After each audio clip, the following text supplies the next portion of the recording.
If you love running like I do, there's nothing better than getting out on the trails on a nice bright sunny day and going for a run.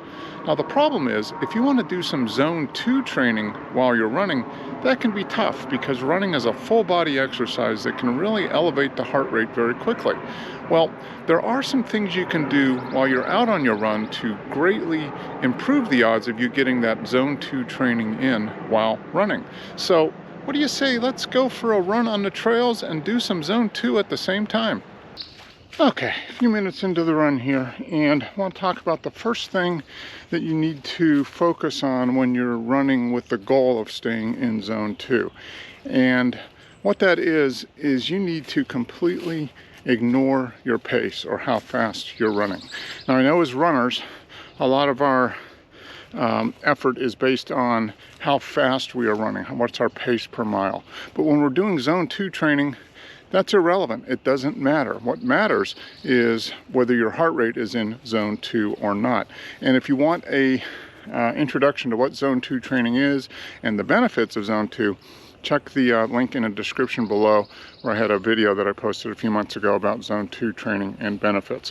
But the goal of zone 2 is to stay in that zone 2 heart rate, which is kind of typically that place where you're working, but you're not totally exerting yourself. So you can carry on a conversation, maybe stop every once in a while to catch your breath. So for me, that's somewhere between 115 and 125 typically. So that's my goal. When I go out for a zone 2 run, I ignore the pace. It doesn't matter how fast I'm going. I'm focusing on my heart rate. So if you're trying to do zone 2 training while running, don't worry about how fast you're going. You may be running a lot slower than you're capable of, but that doesn't matter because the focus is staying in that zone 2 heart rate. The next thing you want to do if you're focusing on zone 2 while running is to make sure you run long enough in terms of time, not distance. Distance, remember, distance or pace does not matter. It's how long you're running and at what heart rate you're running. So make sure that you can go out and have a course and the time to get a true zone 2 workout in.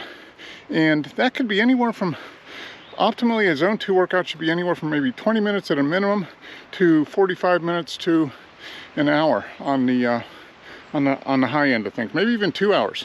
So you could do a long run as a runner, you could do your long run as a zone 2 run, as long as you make sure to ignore the pace and just focus on time and zone 2 heart rate. The third thing to key in on during your zone 2 running is to find as level a course or route as possible. Today I'm running along a trail that runs along the Chattahoochee River here in northeast Georgia, northeast Georgia. So it's mostly flat, but there are some ups and downs. So if you can find a course that is mostly flat, which reduces the amount of time you spend going uphill or downhill, that's going to help you dial in your zone 2 heart rate and stay in that zone 2 heart rate, because going uphill really can tend to increase your heart rate or spike your heart rate, especially if you are ignoring that first tip and trying to maintain a certain pace. Your heart rate is definitely going to go up and out of that zone 2. So it makes it easiest to keep in the zone 2 by just finding a nice level route that makes it easy to stay at the heart rate level you need to stay at for zone 2.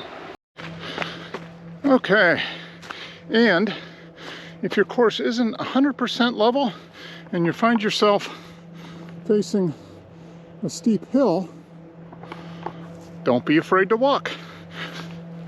Guarantee if I run up this hill, my heart rate's going to go way into the 130s, maybe even 140, which would be out of zone 2. Whereas walking, I can pretty much keep my heart rate in zone 2 of, 120, 125 at the high end. So do not be afraid to walk. It doesn't make you less of a human being by walking, because when you're focusing on zone 2, once again, the most important thing is your heart rate, not your pace. So enjoy the hill, enjoy the walk, and stay in zone 2. All right, made it to the top of the hill here and headed back to the parking lot. But the fifth key to remember when using running for zone 2 training is that you may have to ease into it. Because like I said, running is a full body activity. It gets the heart rate up very quickly. So if you are trying to go out for a run and aren't used to running, or you don't have particularly flat terrain around, you may need to walk more than you run. You may even need to start off just walking, which can be a great way to do zone 2 heart rate training. So don't feel like you have to go out and run to do zone 2 training. You may need to take some time and ease into it, and the more running that you do at zone 2, the better you'll get at it, and your pace will drop. In other words, you will get faster by running slower to a certain extent. So ease into it. Don't be afraid to mix in walking and running, even if it is a level course. The whole key is to stay in the zone 2 heart rate, not worry about your pace or how fast you're going. So there you go. Five keys, things to remember as you are using running for your zone 2 training.